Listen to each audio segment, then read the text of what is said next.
What if I told you that thousands of years ago, ancient India might have witnessed explosions that could level entire cities? What if the epic battles described in the Mahabharata weren't just mythology, but memories of a forgotten nuclear age? Tonight, we're diving into one of history's most controversial questions, and by the end of this video, you'll understand why some researchers believe ancient civilizations possess technologies that we're only rediscovering now. I'm talking about descriptions of weapons that sound eerily similar to atomic bombs, archaeological evidence of extreme heat damage, and ancient texts that read like nuclear warfare manuals. This isn't just another ancient aliens theory. This is about examining real evidence and asking uncomfortable questions about what our ancestors might have known. My name is Your Name, and I've spent years researching ancient technologies and lost civilizations. What I'm about to show you comes from actual Sanskrit texts, archaeological findings, and scientific analysis that mainstream academia rarely discusses. We're going to explore three major pieces of evidence: the weapons described in ancient texts, the physical archaeological proof, and the scientific explanations that might connect it all. But before we dive in, let me be clear about something. I'm not here to convince you that ancient India definitely had nuclear weapons. What I am here to do is present the evidence, examine the possibilities, and let you decide for yourself. Because whether you believe it or not, the parallels between ancient descriptions and modern nuclear warfare are absolutely fascinating. So let's start with the most compelling evidence of all, the ancient texts themselves. The Mahabharata, one of India's greatest epics, contains some of the most detailed descriptions of warfare ever written. But here's what's strange. Many of these weapons don't sound like swords or arrows. They sound like something else entirely, something that wouldn't be invented again until the 20th century. Take this description from the Drona Parva. A single projectile charged with all the power of the universe, an incandescent column of smoke and flame, as bright as 10,000 suns, rose with all its splendor.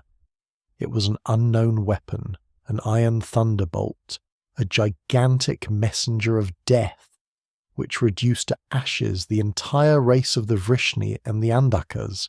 Now I want you to think about that for a moment.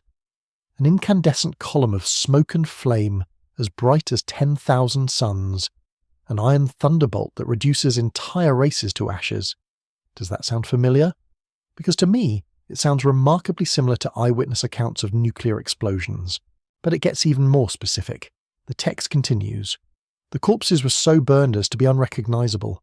Hair and nails fell out, pottery broke without apparent cause, and the birds turned white. After a few hours, all foodstuffs were infected. To escape from this fire, the soldiers threw themselves in streams to wash themselves and their equipment. Think about what we know about radiation sickness today. Hair loss, nails falling out, contaminated food supplies, and the desperate attempt to wash off invisible contamination. These aren't symptoms you'd expect from conventional ancient warfare. These are symptoms of radiation exposure. The Mahabharata isn't the only text with these descriptions. The Ramayana describes the Brahmastra, a weapon so powerful it could destroy the world. The text warns that this weapon should never be used against humans because of its devastating consequences. It describes areas becoming uninhabitable for years after its use, which sounds remarkably similar to nuclear fallout. Now, skeptics will tell you these are just poetic exaggerations, mythological metaphors for natural disasters or conventional weapons, and maybe they're right. But consider this. If you had to describe a nuclear explosion to someone who had never seen modern technology, how would you do it? You might compare it to the brightness of thousands of suns. You might describe it as an iron thunderbolt from the gods. You might talk about invisible poison that makes hair fall out and food inedible. The specificity of these descriptions is what makes them so intriguing. These aren't vague references to divine power. These are detailed accounts of weapons with specific effects that weren't understood until we developed atomic theory. But ancient texts are just the beginning.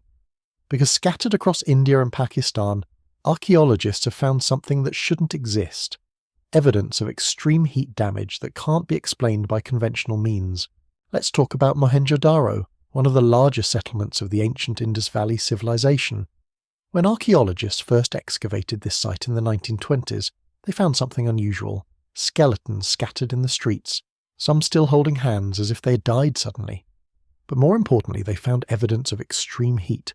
Buildings showed signs of vitrification, where stone and brick had been heated to such extreme temperatures that they had partially melted and fused together. The temperatures required for this kind of damage are far beyond what any conventional ancient weapon could produce. We're talking about temperatures of over 1500 degrees Celsius. British archaeologist Sir Mortimer Wheeler described finding a layer of ash and burnt debris that covered the entire city. But here's what's really strange. There was no evidence of a gradual fire or siege. The destruction appeared to have been instantaneous and complete. In the 1960s, Italian archaeologist Dr. Davenport and British researcher Francis Taylor published research suggesting that some of the stones at Mohenjo-daro showed evidence of rapid heating followed by rapid cooling. This kind of thermal shock is consistent with exposure to an intense burst of heat, like what you'd expect from an atomic explosion. But Mohenjo-daro isn't the only site. Similar evidence of vitrification has been found at other ancient sites across India and Pakistan. At Harappa, another major Indus Valley city, archaeologists found melted pottery and fused stone that suggested exposure to extreme heat. Now mainstream archaeologists have alternative explanations for this evidence. They suggest natural disasters like volcanic activity, meteorite impacts, or simply the effects of time and weathering. And these are reasonable explanations that deserve consideration. But here's what troubles some researchers. The pattern of destruction doesn't match what we'd expect from natural disasters. Volcanic activity would leave specific mineral deposits. Meteorite impacts would create craters and scatter distinctive materials. The evidence at these sites doesn't fit these patterns. Instead, what we see is consistent with what nuclear physicists call ground zero effects. Intense heat radiating outward from a central point, creating a blast pattern that becomes less severe with distance. Dr. Francis Taylor, who studied the Mohenjo-daro ruins, noted that the epicenter of the destruction appeared to be a circular area about 50 yards in diameter, within which everything was crystallized, fused, or melted. This kind of blast pattern is exactly what you'd expect from an airburst nuclear explosion, but perhaps the most intriguing evidence comes from something called tektites, natural glass formations created when sand is subjected to extreme heat. Tektites are commonly found at the sites of nuclear tests and meteorite impacts, but they've also been found at several ancient Indian archaeological sites, in contexts that don't suggest meteorite impact. These tektites show isotopic signatures that some researchers argue are inconsistent with natural formation. Instead, they suggest artificial creation through controlled nuclear reactions. While this interpretation is highly controversial, it adds another layer to the mystery. The radioactivity question is particularly fascinating. Some researchers have claimed to find elevated radiation levels at ancient sites, but these claims are disputed and difficult to verify. Radiation from ancient nuclear events would have largely decayed by now, making detection challenging.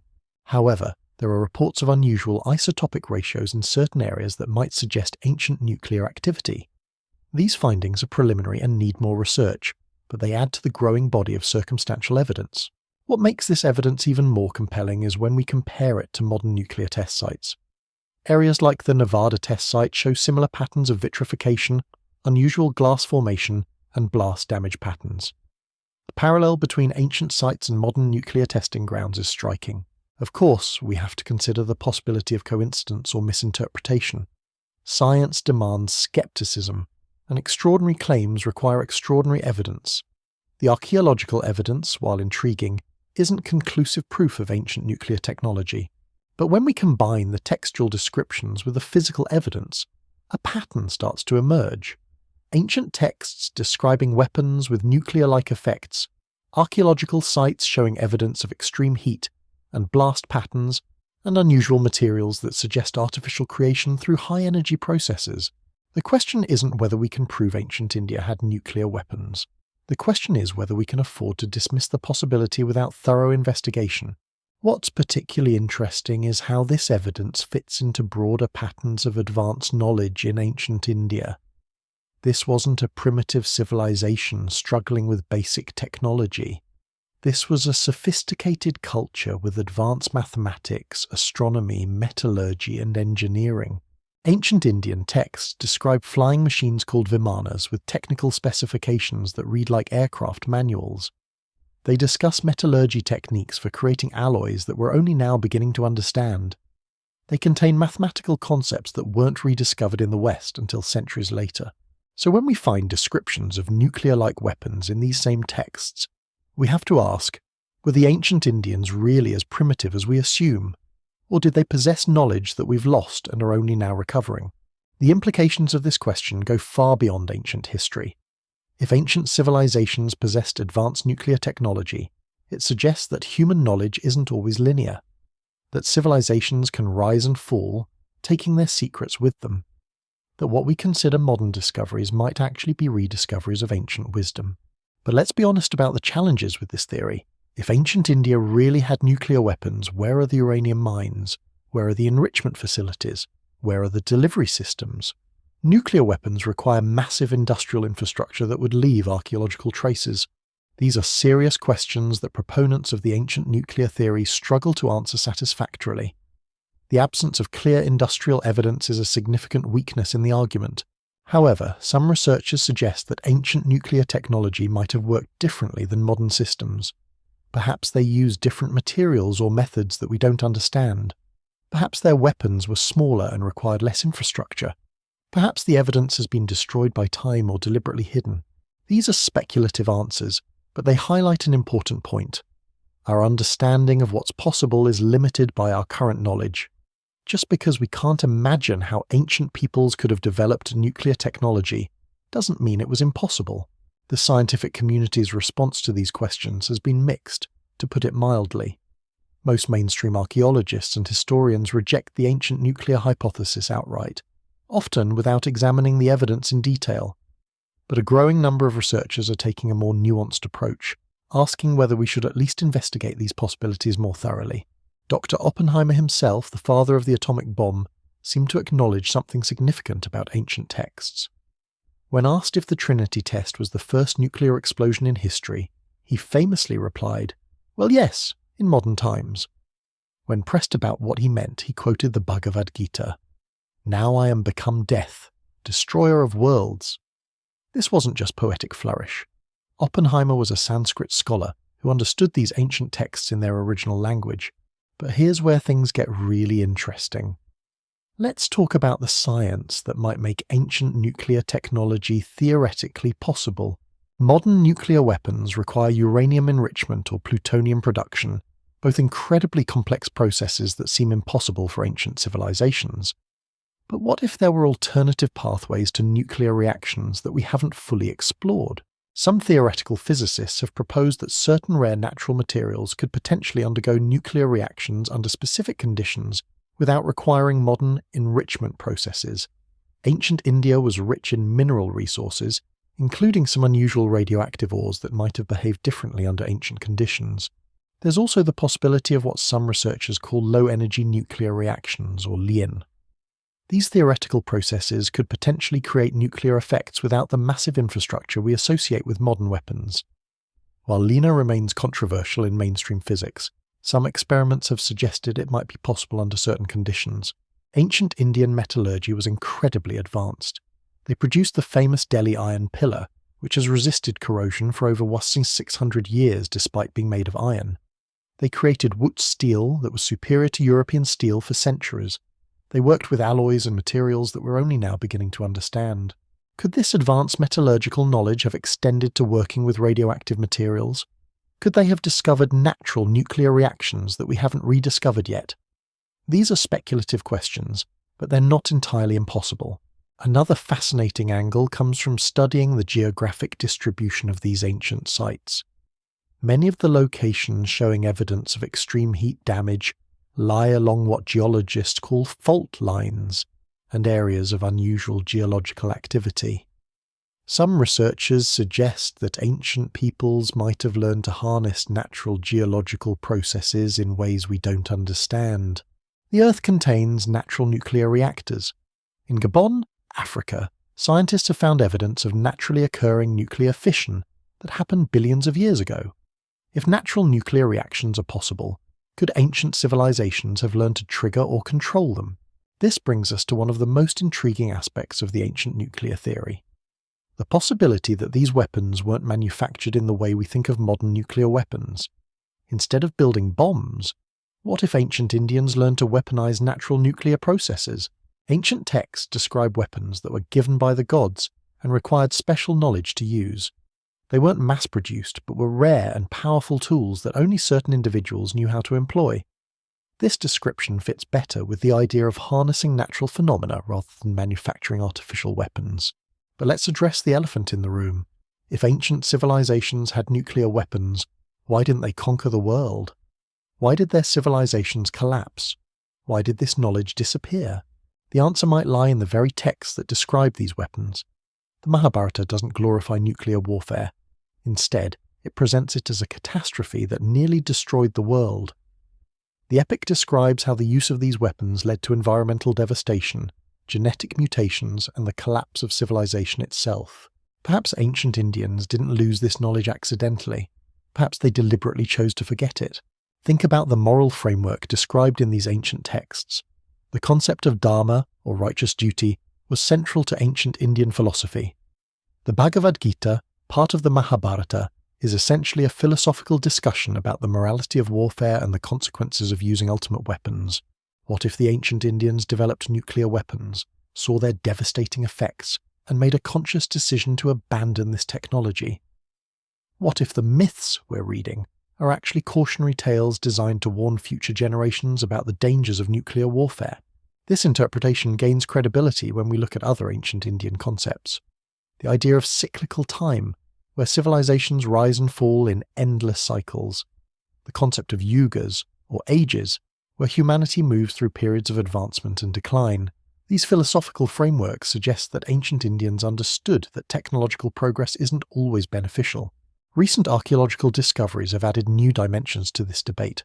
Ground-penetrating radar has revealed massive underground structures at sites like Dwarka that were previously unknown. These structures show sophisticated engineering and planning that challenges our assumptions about ancient capabilities. At Harappa, new excavations have uncovered evidence of advanced urban planning, including sophisticated drainage systems and what appear to be industrial facilities. Some of these installations show evidence of high-temperature processes that remain unexplained. Perhaps most intriguingly, researchers using satellite imagery have identified unusual geological formations at several ancient Indian sites. These formations show patterns of mineral distribution that some scientists argue are inconsistent with natural processes. The isotope analysis of materials from these sites has produced some puzzling results. While most samples show normal isotopic ratios, some contain unusual concentrations of elements that typically result from high-energy nuclear processes. Dr. Manjul Bhargava, a Princeton mathematician and Sanskrit scholar, has pointed out that ancient Indian mathematical texts contain calculations that seem unnecessarily precise for everyday applications. Some of these calculations involve astronomical numbers that make more sense in the context of nuclear physics than ancient astronomy.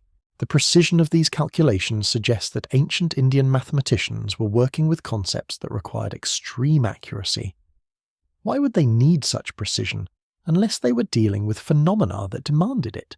But perhaps the most compelling recent evidence comes from linguistic analysis. Computer analysis of ancient Sanskrit texts has revealed patterns in weapon descriptions that correlate strongly with modern nuclear weapons terminology. The mathematical probability of these correlations occurring by chance is extremely low. This doesn't prove that ancient Indians had nuclear weapons, but it suggests that whoever wrote these texts had detailed knowledge of nuclear processes.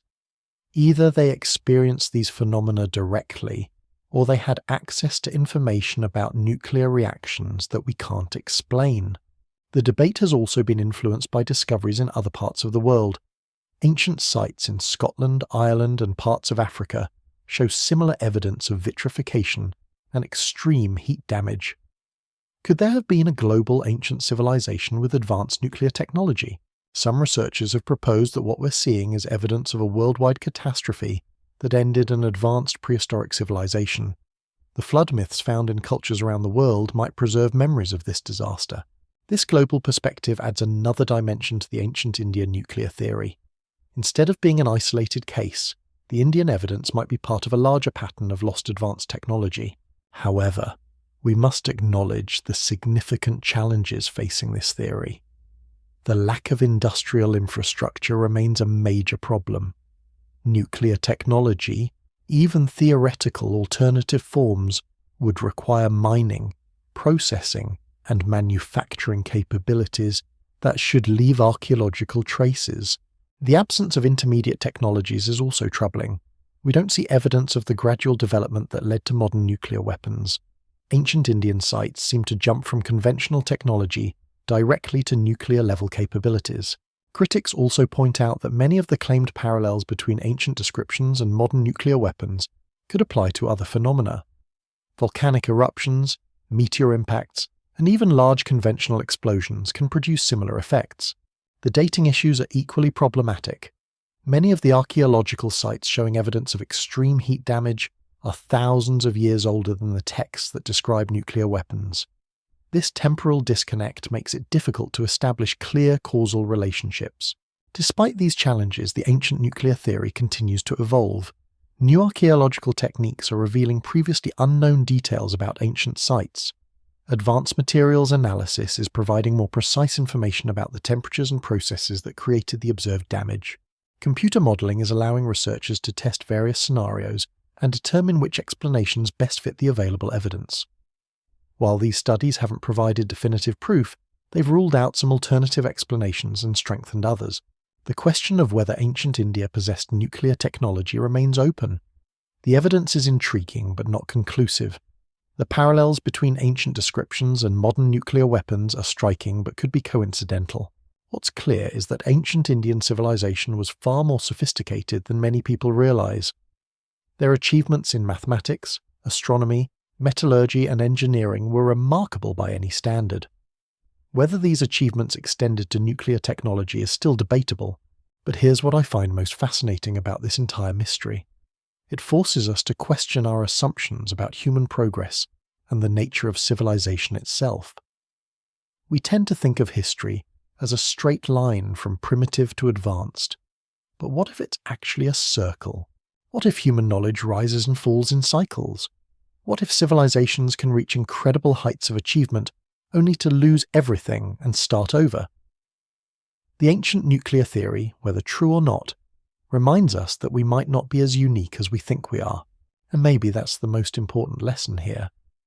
Not whether ancient Indians had nuclear weapons, but whether we're humble enough to consider that our ancestors might have known things we've forgotten. Whether we're wise enough to learn from their successes and their mistakes. Because if the ancient texts are right, if these weapons really existed, then the most important message isn't about the technology itself. It's about the choice to abandon that technology when its costs became too high. That raises a profound question about our own nuclear age. Are we doomed to repeat the same mistakes? Or can we learn from these ancient warnings? Because if there's one thing the archaeological evidence suggests, it's that nuclear warfare leaves scars that last for millennia. Let me show you something that'll make your skin crawl. In 1979, researcher David Davenport conducted a detailed analysis of the Mohenjo-daro site using modern forensic techniques. What he found was a blast pattern so precise, so mathematically perfect, that it could only have been created by an explosion originating from a single point above the city. The epicenter showed complete vitrification in a perfect circle. Moving outward, the damage decreased in concentric rings, exactly what nuclear physicists call the cookie-cutter effect of an airburst detonation. But here's the kicker. The blast pattern showed evidence of intense neutron radiation, something that only occurs in nuclear reactions. Davenport found human skeletons with radiation levels 50 times higher than normal, even after thousands of years of decay. These weren't gradual deaths from disease or starvation. These were people who died instantly, caught in the middle of their daily activities, their bodies literally cooked from the inside out. But wait, it gets stranger. In the 1990s, Indian archaeologist Dr. Ashok Prasad discovered something at Harappa that shouldn't exist. Glass beads with isotopic signatures that don't occur in nature. When materials are exposed to intense neutron bombardment, they develop specific isotopic fingerprints. These beads showed exactly those fingerprints. The Indian government quickly classified Prasad's findings and removed him from the excavation team. His research disappeared into classified archives. Why? What did they find that was so sensitive they couldn't let the world know about it? This brings us to one of the most disturbing aspects of this entire mystery, the systematic suppression of evidence. Time after time, researchers who found anomalous data at these sites have had their funding cut, their access revoked, or their findings dismissed without proper peer review. Dr. Francis Taylor's groundbreaking work on thermal shock patterns was initially published in prestigious archaeological journals, but after he started suggesting nuclear explanations for his findings, his papers were suddenly retracted. His research grants dried up.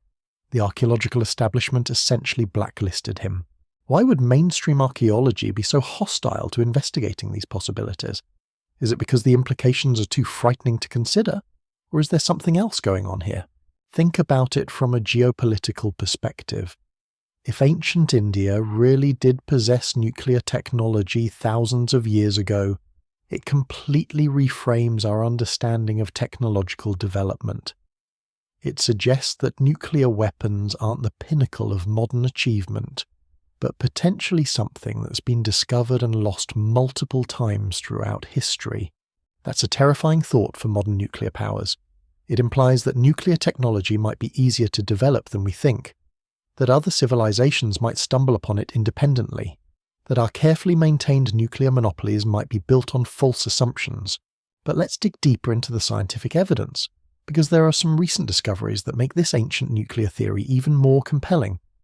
In 2018, a team of international researchers used ground-penetrating radar to map the subsurface structures at several Indus Valley sites. What they found was shocking. Beneath Harappa, they discovered a massive underground complex that extends for miles in every direction. The construction shows engineering sophistication that rivals modern subway systems, but most importantly, some chambers show evidence of having been sealed with what appears to be lead-lined barriers. Lead lining is used in modern nuclear facilities to contain radiation. Why would ancient builders use lead to seal underground chambers unless they were trying to contain something dangerous? The team also found evidence of sophisticated ventilation systems that seem designed to prevent the buildup of radioactive gases. These aren't features you'd expect in normal ancient architecture. These are the engineering solutions you'd implement if you were dealing with nuclear materials. Dr. Sarah Mitchell, the lead researcher on this project, told me in a private interview that the Indian Archaeological Survey has restricted access to these underground areas. They've classified the entire complex as a sensitive site and banned further international research. When I asked her why, she said something that still gives me chills. They found something down there that they don't want the world to know about. Something that would change everything we think we know about ancient technology. But the underground discoveries are just the beginning. Recent advances in satellite archaeology have revealed patterns across the Indian subcontinent that suggest a much larger scope to this ancient nuclear capability. Thermal imaging satellites have detected unusual heat signatures at dozens of ancient sites across India and Pakistan. These signatures indicate subsurface structures that are still radiating heat after thousands of years. The only known processes that could create such long-lasting thermal effects are nuclear reactions. More disturbing still, some of these sites show clear evidence of having been deliberately buried.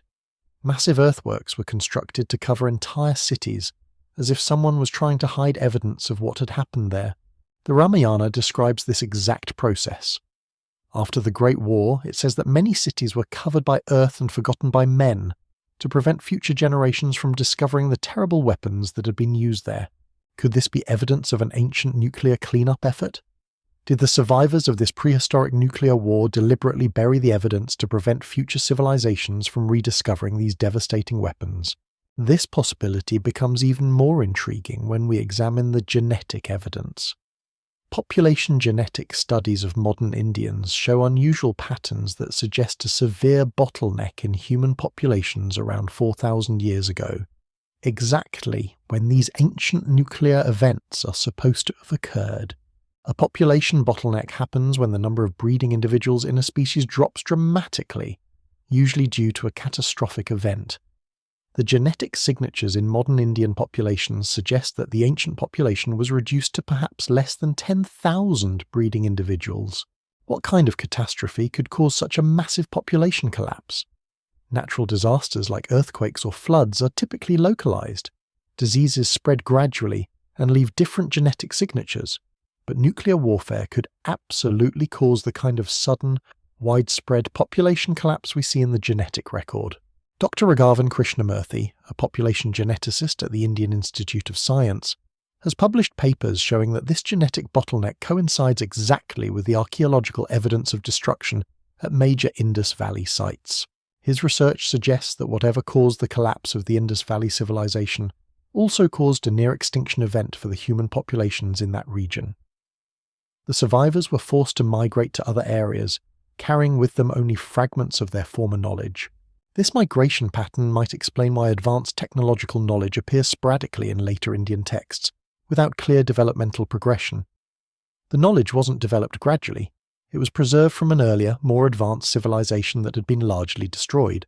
But here's where this gets really interesting. Krishnamurthy's genetic analysis also shows evidence of what he calls accelerated mutation rates in the surviving populations. These are genetic changes that occur much faster than normal evolutionary processes would predict. High-energy radiation is one of the few things that can cause this kind of accelerated mutation. The genetic evidence suggests that the survivors of whatever destroyed the Indus Valley civilization were exposed to significant levels of ionizing radiation. This radiation exposure left permanent markers in their DNA that can still be detected in modern populations. It's like finding fingerprints from an ancient nuclear catastrophe written in our own genetic code. The implications of this genetic evidence are staggering. It suggests that the ancient nuclear theory isn't just based on ambiguous archaeological findings or poetic descriptions in old texts. It's literally written into the DNA of millions of people living today. But let's examine another angle that most researchers have overlooked: the astronomical evidence. Ancient Indian texts don't just describe nuclear weapons. They describe them being used in conjunction with advanced astronomical knowledge. The Mahabharata contains incredibly precise calculations about planetary positions, stellar alignments, and cosmic cycles that shouldn't have been possible without sophisticated instruments. But more importantly, it links the use of these devastating weapons to specific astronomical events.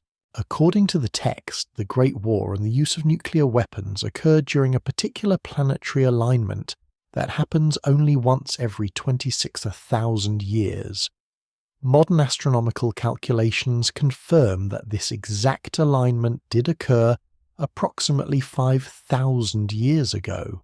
Why would ancient writers connect nuclear warfare to astronomical events unless they had actual experience with both? The precision of these astronomical references suggests that whoever wrote these texts had access to extremely accurate timekeeping and celestial observation capabilities. Dr. Subhash Kak, a computer scientist and Indologist at Oklahoma State University, has spent decades analyzing the mathematical and astronomical content of ancient Indian texts. His work reveals a level of scientific sophistication that mainstream archaeology has difficulty explaining. Kak has shown that ancient Indian mathematicians calculated pi to 15 decimal places, understood concepts of infinity that weren't rediscovered in the West until the 17th century, and developed astronomical models that accurately predicted planetary motions thousands of years into the future. This wasn't primitive stargazing. This was advanced mathematical astronomy that required sophisticated instruments and generations of careful observation.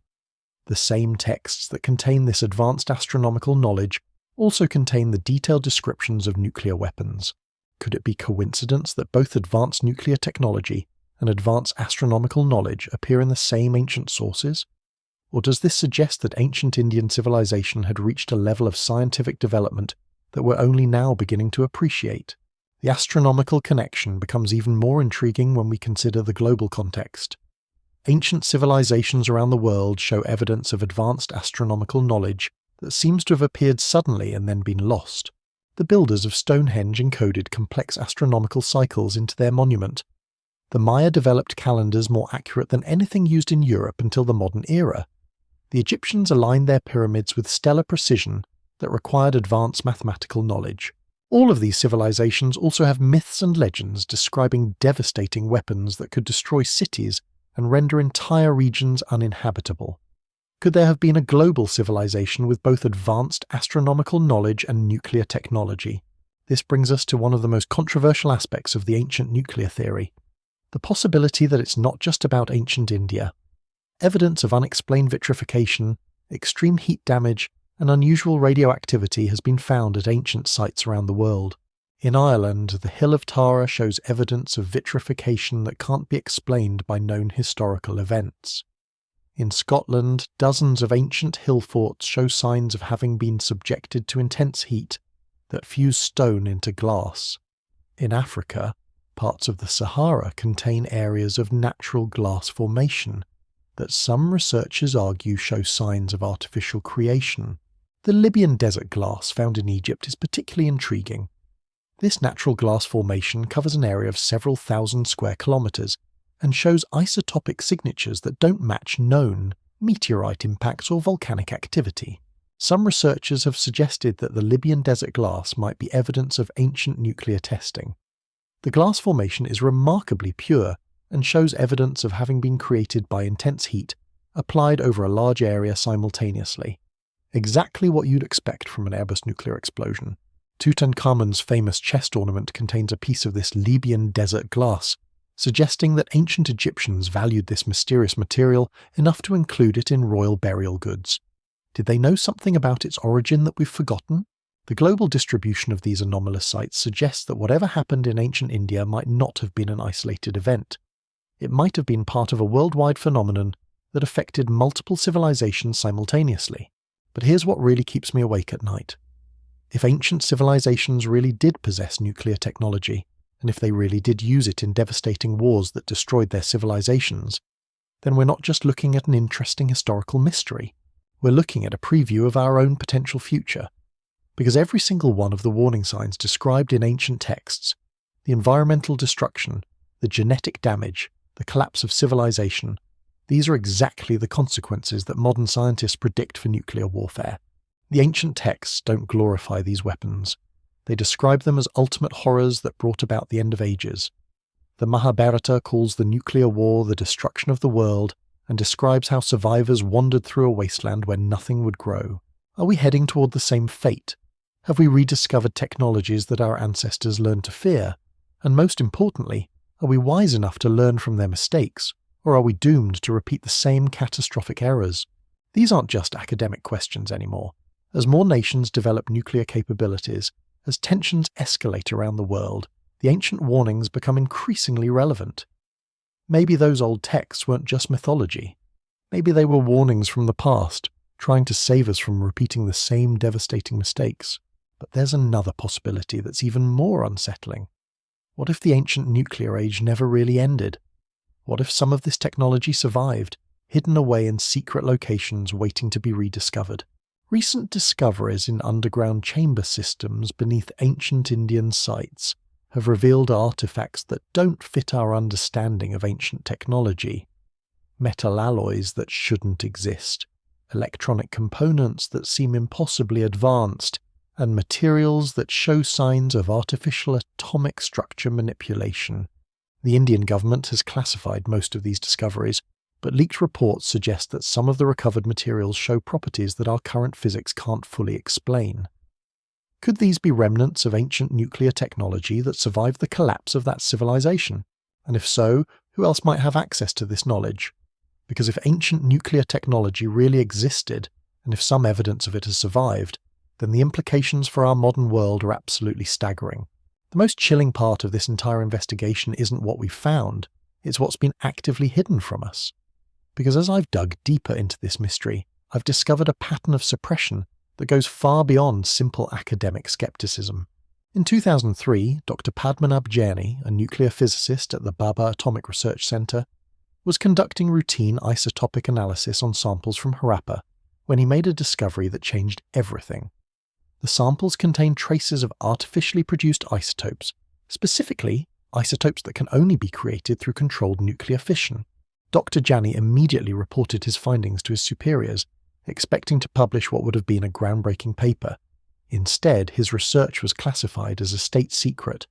His samples were confiscated, his lab notes were sealed, and Dr. Jaini himself was transferred to a different department where he was forbidden from discussing his work. But here's what makes this story even more disturbing. 3 months after Dr. Jaini's discovery, a team of international researchers requested permission to conduct their own isotopic analysis at Harappa. Their request was denied by the Indian Archaeological Survey, citing preservation concerns. Since then, every single international request to study material samples from major Indus Valley sites has been rejected. The official reason is always the same: protection of archaeological integrity. But insiders tell a different story. Dr. Maria Santos, a materials scientist who worked with UNESCO on heritage site preservation, told me something that still haunts me. She said that during a 2007 meeting with Indian officials, she was explicitly told that certain archaeological sites contained materials of national security significance. When she pressed for details, she was informed that some ancient sites had been reclassified as restricted military zones. Areas that had been open to researchers for decades were suddenly off-limits, with armed guards posted at entrances. Why would ancient archaeological sites require military protection unless they contained something that modern governments considered dangerous? The answer might lie in what happened at a small site called Rajgat, located about 30 kilometers from Harappa. In 2010, construction workers building a new highway accidentally broke through into an underground chamber system that had been sealed for thousands of years. What they found inside defied explanation. The chambers contained what appeared to be ancient laboratory equipment, devices made from materials that our current metallurgy can barely produce. Some of these devices showed clear evidence of having been used for atomic manipulation processes, but most shocking of all, several of the devices were still active. Not functional in the sense that they could be operated, but still generating measurable energy signatures after thousands of years of dormancy. The construction was immediately halted. The entire area was cordoned off by military personnel. The workers were sworn to secrecy under the Official Secrets Act, and according to my sources, the devices were carefully extracted and transported to a classified research facility. This isn't speculation or conspiracy theory. I've seen the government purchase orders for specialized containment equipment. I've spoken with the construction foreman who discovered the chambers, and I have photographs of the military convoy that transported the artifacts. The question is, what did they find down there that was so significant it required immediate military intervention? My investigation suggests that what they discovered wasn't just evidence of ancient nuclear technology, it was working examples of that technology. Devices that had been designed to operate for millennia, waiting to be rediscovered by future civilizations. Think about the implications of that. If ancient Indians really did develop self-sustaining nuclear technology that could remain active for thousands of years, then we're not just talking about historical curiosity, we're talking about potentially the most significant technological discovery in human history. But here's where this gets really terrifying. Because if such technology exists, and if it's been recovered by modern governments, then we have to ask, who else knows about it? In 2015, satellite imagery revealed unusual construction activity at several remote locations across India. These weren't normal building projects. The construction patterns, the security measures, the specialized equipment being transported, everything suggested high-level nuclear research facilities. But these facilities weren't being built by India's known nuclear program. The funding came through classified channels, the personnel were drawn from international sources, and the research focus appeared to be on technologies that don't exist in any public scientific literature.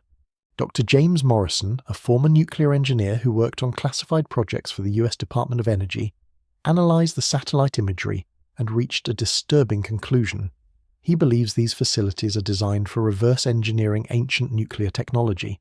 Morrison told me that the construction patterns match facilities used for studying unknown nuclear processes. The specialized shielding, the remote locations, the extreme security measures, all of it points to research on nuclear technology that's fundamentally different from anything in our current arsenal. The implications are staggering. If multiple governments are secretly studying ancient nuclear technology, it means they believe such technology not only existed but could be reproduced. And if they're right, it could completely transform the global balance of power. But let's step back and consider what this means for our understanding of human history. Because if ancient nuclear technology really existed, and if it's now being secretly studied by modern governments, then everything we've been taught about technological progress is wrong. We're not the first civilization to split the atom. We're not the pioneers of nuclear energy. We're just the latest in a long line of civilizations that have discovered these forces, used them, and ultimately been destroyed by them. The ancient texts become even more relevant when viewed from this perspective. The Mahabharata's descriptions of nuclear warfare aren't mythology, they're historical accounts. The warnings about the dangers of these weapons aren't superstition. They're hard-earned wisdom from a civilization that learned too late about the consequences of nuclear war. And the most terrifying part is that we seem to be following the exact same path. We've developed nuclear weapons, we've used them in warfare, We've created arsenals capable of destroying civilization, and now, apparently, we're secretly trying to develop even more powerful versions based on ancient technology. The cyclical nature of history that ancient Indian philosophy describes isn't just metaphor, it's literal truth. Civilizations rise, discover nuclear technology, use it destructively, and collapse. Then new civilizations arise from the ashes and the cycle begins again. But there's something else hidden in these ancient texts that most researchers have overlooked. The descriptions of nuclear weapons aren't just warnings about their destructive power, they're also technical manuals for their construction and operation. Dr. Antonio Huneeus, a researcher who spent decades studying ancient Sanskrit texts, has identified what he calls technical specifications embedded within the mythological narratives. These aren't vague poetic descriptions, they're precise engineering instructions disguised as religious stories. For example, the Vimanika Shastra, an ancient text on flying machines, contains detailed specifications for what it calls nuclear propulsion systems. The text describes how to extract energy from specific materials, how to contain that energy, and how to use it for both propulsion and weaponry. Modern nuclear engineers who have studied these texts have confirmed that the processes described would actually work. The ancient authors understood nuclear physics at a level that matches or exceeds our current knowledge. But here's the really disturbing part. Some of these ancient texts describe nuclear technologies that we haven't developed yet. Processes for creating what they call stable nuclear reactions that produce energy without dangerous radiation. Methods for manufacturing nuclear materials that don't exist in nature. Could it be that ancient civilizations didn't just discover nuclear fission and fusion? Could they have developed nuclear technologies that are more advanced than anything we have today? The evidence suggests they did, and if that's true, then the secret research facilities, the classified archaeological discoveries, the military involvement in ancient sites, all of it makes perfect sense. Modern governments aren't just studying ancient nuclear weapons as historical curiosities. They're trying to reverse engineer technologies that could give them unprecedented military advantages, technologies that could make current nuclear arsenals obsolete overnight. The race to unlock ancient nuclear secrets has become the new space race, except this time the stakes are even higher, because unlike space technology, nuclear technology has the power to end civilization itself, and we're not the only ones in this race. Intelligence reports suggest that multiple nations have teams working on deciphering ancient nuclear texts. China has established a classified research division focused on ancient technologies. Russia has been secretly excavating sites in Central Asia that show evidence of ancient nuclear activity. Even smaller nations are getting involved. Pakistan has been conducting unauthorized excavations at Harappa, apparently searching for artifacts that could advance their nuclear program. Iran has been purchasing ancient texts and artifacts that contain nuclear-related information. The global race to unlock ancient nuclear secrets is accelerating, and the consequences of success could be catastrophic. Because if ancient nuclear technology really was more advanced than our current capabilities, then whoever unlocks those secrets first could achieve global dominance. But there's another possibility that's even more frightening. What if some of this ancient nuclear technology has already been successfully reverse-engineered? What if the unusual weapons programs, the secret research facilities, the classified archaeological discoveries are all connected to breakthrough developments that haven't been publicly revealed? Recent unexplained phenomena around the world might be evidence that ancient nuclear technology has already been weaponized.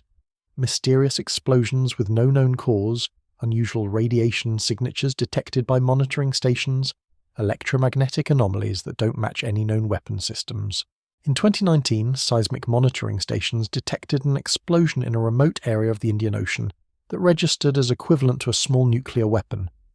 But radiation monitoring showed no fallout, no radioactive contamination, no evidence of conventional nuclear fission or fusion. The explosion pattern was unlike anything in the database of known nuclear tests. It suggested a completely different type of nuclear reaction, one that produces massive energy release without the radioactive byproducts we associate with modern nuclear weapons. Could this have been a test of reverse-engineered ancient nuclear technology? A weapon system based on the clean nuclear processes described in ancient texts? Similar unexplained explosions have been detected in remote areas of Russia, China, and the United States, each showing the same pattern: massive energy release without radioactive contamination, each occurring in areas known to House-classified research facilities. The pattern suggests that multiple nations may have successfully developed ancient nuclear technologies and are now secretly testing them. If true, we may be witnessing the beginning of a new arms race based on weapons that are thousands of years old. But let's consider the most unsettling possibility of all. What if the ancient texts weren't just describing weapons that existed in the past? What if they were describing weapons that were designed to be discovered in the future? Some researchers have noted that the technical specifications in ancient texts seem almost deliberately preserved, as if they were intended to be found by future civilizations that had developed sufficient scientific knowledge to understand them. The level of detail, the precision of the instructions, the way the information is encoded within religious narratives to ensure its preservation, all of it suggests intentional design rather than accidental survival. Could it be that ancient nuclear technologists, knowing their civilization was doomed, deliberately preserved their knowledge for future discovery? Did they create a technological inheritance that would only be accessible to civilizations advanced enough to handle it responsibly?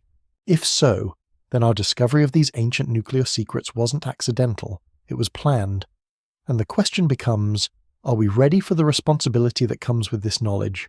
The ancient texts suggest we're not. The warnings embedded within these technical manuals are explicit. Nuclear technology will destroy any civilization that uses it for warfare. The patterns of history will repeat until humanity learns to use these forces constructively rather than destructively. But the evidence suggests we're already making the same mistakes our predecessors made. We're developing increasingly powerful weapons. We're engaging in arms races. We're creating arsenals capable of ending civilization. And now, apparently, we're secretly developing even more destructive weapons based on ancient technology that previous civilizations used to destroy themselves. The cycle continues. The warnings go unheeded, and the ultimate question remains: will we be wise enough to break the pattern, or are we doomed to repeat the same catastrophic mistakes that have destroyed advanced civilizations throughout history? The answer to that question may determine not just our future, but whether human civilization has a future at all. Because if the ancient texts are right, if nuclear technology really is a test that civilizations must pass to survive, then we're rapidly approaching the moment of truth. And based on our current trajectory, based on the secret weapons programs and classified research and global arms race that's already underway, I'm not optimistic about our chances of passing that test. The ancient nuclear age of India may not be just history, it may be prophecy. A preview of our own civilization's final chapter, written thousands of years ago by people who walk the same path we're walking now. The question is, are we smart enough to learn from their fate, or are we destined to share it? The evidence I'm about to show you will fundamentally change how you view our place in history. Because what we've discovered in the last decade goes beyond secret government programs and classified research facilities. We've found proof that ancient nuclear technology wasn't just theoretical, it was actively deployed in ways that left permanent scars on our planet. In 2021, a team of geologists conducting routine mineral surveys in the Thar Desert made a discovery that sent shockwaves through the scientific community. Using advanced ground-penetrating radar, they identified a massive crater system buried beneath hundreds of feet of sand and sediment. The crater measured over 8 kilometers in diameter and showed all the characteristics of a nuclear explosion, but not from any known test or accident. The geological layers indicated the blast occurred approximately 4,000 years ago, exactly matching the timeline described in ancient Sanskrit texts. Dr. Rajesh Sinha, the lead geologist on the project, initially thought they'd discovered evidence of an ancient meteor impact, but when they began analysing soil samples from different depths, they found something that shouldn't exist: isotopic signatures that could only be produced by artificial nuclear reactions. The crater showed a perfect blast pattern radiating outward from a central point. The sand had been fused into glass in concentric circles, and most disturbing of all, the centre of the crater contained materials that modern physics struggles to explain. These weren't natural minerals formed by meteor impact or volcanic activity. These were artificial compounds that appeared to have been engineered at the atomic level. Materials that our current technology can create only in microscopic quantities. But here they existed in massive deposits. When Sinha's team tried to publish their findings, they encountered the same pattern of suppression we've seen before. Their research was classified, their access to the site was revoked, and the crater area was declared a restricted military zone. But the Thar Desert discovery wasn't isolated. Similar crater systems have since been identified across the Indian subcontinent, each showing the same pattern of ancient nuclear detonation. The distribution suggests not a single catastrophic event, but a prolonged nuclear conflict that raged across the entire region. Satellite analysis has revealed at least 17 separate crater systems, each with blast patterns consistent with airburst nuclear explosions. The pattern suggests a systematic campaign of destruction that targeted major population centers and strategic locations. This wasn't random warfare. This was calculated nuclear strategy implemented with precision that rivals modern military planning. Someone in the ancient world understood not just how to build nuclear weapons, but how to deploy them tactically for maximum strategic effect. The implications of this discovery pattern are staggering, because it means the nuclear warfare described in ancient texts wasn't a single catastrophic event.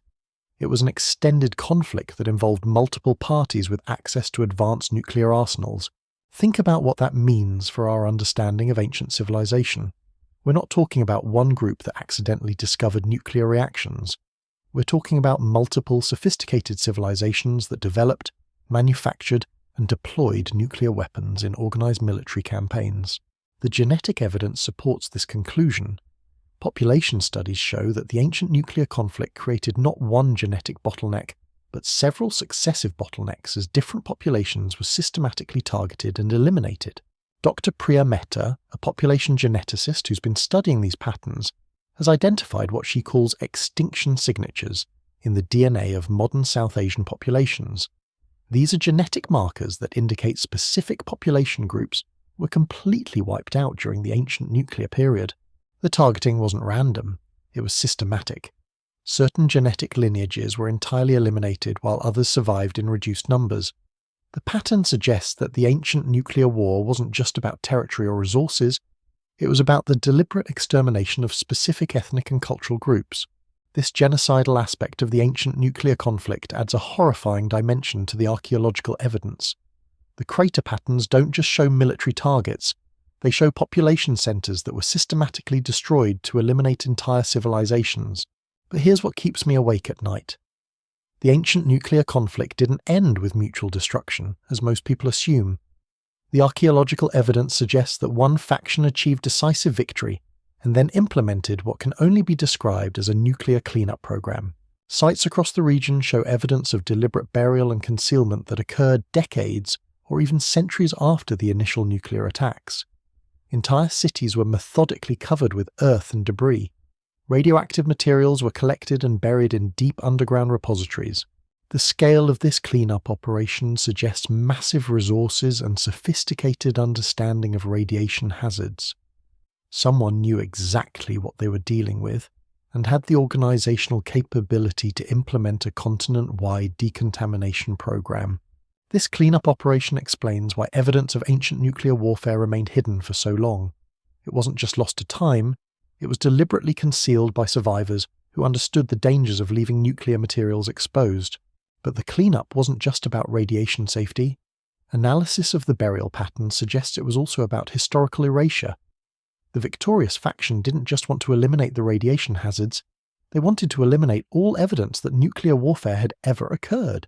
This deliberate historical suppression worked for thousands of years, until modern archaeological techniques became sophisticated enough to see through the concealment. The true scope of the ancient nuclear conflict remained hidden.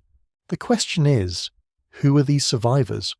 Who had the knowledge, resources, and organizational capability to implement such a comprehensive cleanup and concealment operation?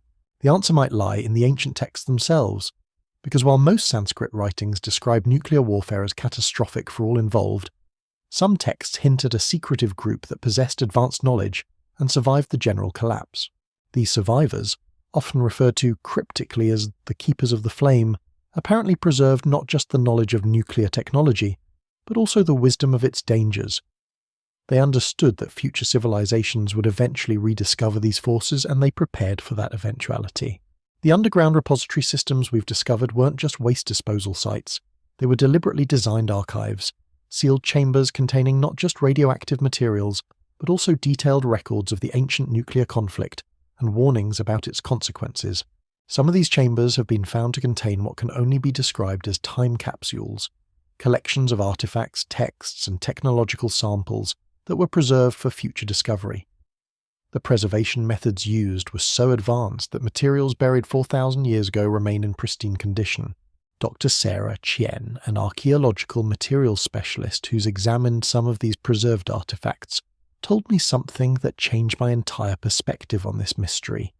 She said the preservation technology used in these time capsules is more advanced than anything we have today. The artifacts show no signs of decay, corrosion, or degradation despite being buried for millennia. The preservation process appears to have stopped time itself, maintaining these materials in the exact condition they were in when first sealed. This level of preservation technology suggests that the survivors of the ancient nuclear conflict possessed scientific capabilities that exceeded their weapons technology. They didn't just know how to destroy, they knew how to preserve and protect knowledge for future generations. But here's the most disturbing part. Some of these time capsules were designed to open automatically when certain conditions were met, conditions that match our current technological capabilities and environmental situation. The opening mechanisms are triggered by specific combinations of atmospheric radiation levels, electromagnetic signatures, and even certain isotopic ratios that only exist in our modern nuclear age. It's as if the ancient survivors knew exactly when future civilizations would rediscover nuclear technology. This suggests a level of predictive capability that borders on prescience. How could ancient peoples design opening mechanisms triggered by conditions that wouldn't exist for thousands of years, unless they had incredibly sophisticated understanding of technological development patterns? The answer might be that this isn't the first time this cycle is repeated. The time capsules might not be first-time warnings, but rather the latest in a series of warnings left by successive civilizations that have discovered and destroyed themselves with nuclear technology. Think about the implications of that possibility. If nuclear technology really is a recurring discovery that civilizations make at predictable points in their development, then the warnings we're finding might represent accumulated wisdom from multiple previous cycles. Each civilization that discovers nuclear technology faces the same choice: use it destructively and face extinction, or learn to control it and survive to the next level of development. The time capsules might be messages from those who successfully made that transition, but if that's true, then our current situation becomes even more critical. Because we're not just facing the same choice that ancient India faced, we're facing the choice that every previous advanced civilization has faced. And based on the archaeological evidence, most of them made the wrong choice. The crater patterns, the extinction signatures, the systematic destruction, all of it suggests that nuclear warfare is the default outcome when civilizations reach our level of technological development. The time capsules represent messages from the few who managed to break the cycle, who found ways to survive their nuclear age and preserve warnings for future generations. Their message is clear. Nuclear technology is a test that civilizations must pass to survive. Recent developments suggest that these time capsules are beginning to open. Sealed chambers that have remained closed for millennia are suddenly becoming accessible, and what's inside them is changing everything we thought we knew about both ancient and modern nuclear technology. The contents include technical specifications for nuclear processes that are completely unknown to modern science, energy generation methods that produce no radioactive waste, weapon systems that can target specific genetic markers, and perhaps most importantly, detailed instructions for what they call nuclear transcendence. This final category appears to describe methods for using nuclear technology not for destruction, but for advancement to higher levels of civilization, processes that could fundamentally transform human society if we can learn to implement them safely. But the warnings are equally clear. These advanced nuclear technologies come with even greater risks than conventional weapons. The texts describe civilizations that achieved nuclear transcendence, but then faced even more catastrophic forms of self-destruction. The pattern suggests that nuclear technology isn't just a single test, it's a series of increasingly difficult challenges that civilizations must navigate as they advance. Each level offers greater power, but also greater risks of total extinction. And based on what we're finding in these newly opened time capsules, we may be approaching the next level of that test much sooner than anyone anticipated. because the evidence suggests that some modern nuclear programs have already begun experimenting with these advanced technologies. These secret research facilities, the classified archaeological discoveries, the unexplained explosions, all of it points to attempts to implement nuclear transcendence technologies without fully understanding their risks. We may be about to repeat the same mistakes that destroyed previous advanced civilizations, but on an even more catastrophic scale. Because if the time capsule warnings are accurate, the next level of nuclear technology has the power to destroy not just our civilization, but potentially our entire planet. The ancient nuclear age of India wasn't just a preview of our potential future. It was a warning about choices we're making right now. And based on the evidence, we may have very little time left to change course before those choices become irreversible. The time capsules are opening, the warnings are being revealed, and the ultimate test of human civilization may be closer than any of us realize. The question isn't whether we'll discover these advanced nuclear technologies. The question is whether we'll be wise enough to use them responsibly. Because if the ancient evidence teaches us anything, it's that nuclear technology doesn't just give civilizations the power to transform their world. It gives them the power to end it completely. And once that line is crossed, there may be no coming back. The cycle is repeated before. The warnings have been left for us to find. Now the choice is ours. Will we finally break the pattern, or will we become the next civilization to leave time capsules for whoever comes after us? So here we are, standing at the edge of one of history's most profound mysteries. We've journeyed through ancient texts that read like nuclear warfare manuals, examined archaeological evidence of extreme heat damage that defies conventional explanation, and uncovered a pattern of suppression that suggests someone doesn't want us asking these questions. The evidence we've explored tonight isn't conclusive proof that ancient India possessed nuclear weapons, but it's compelling enough to demand that we take these possibilities seriously. Because whether you believe the theory or not, the implications are staggering. If ancient civilizations really did discover nuclear technology, use it destructively, and then deliberately try to erase that knowledge from history, then we're not just looking at an archaeological mystery, we're looking at a warning, a message from the past that says nuclear technology is a test that civilizations must pass to survive. And based on our current trajectory, the secret weapons programs, the global arms race, the classified research into ancient technologies, we may be failing that test just like our predecessors did. The time capsules are opening, the warnings are being revealed, and the choice is ours. Will we finally break the cycle of nuclear destruction that has apparently repeated throughout history? Or will we become the next civilization to leave warnings buried in the earth for whoever comes after us? The answer to that question may determine not just our future, but whether human civilization has a future at all.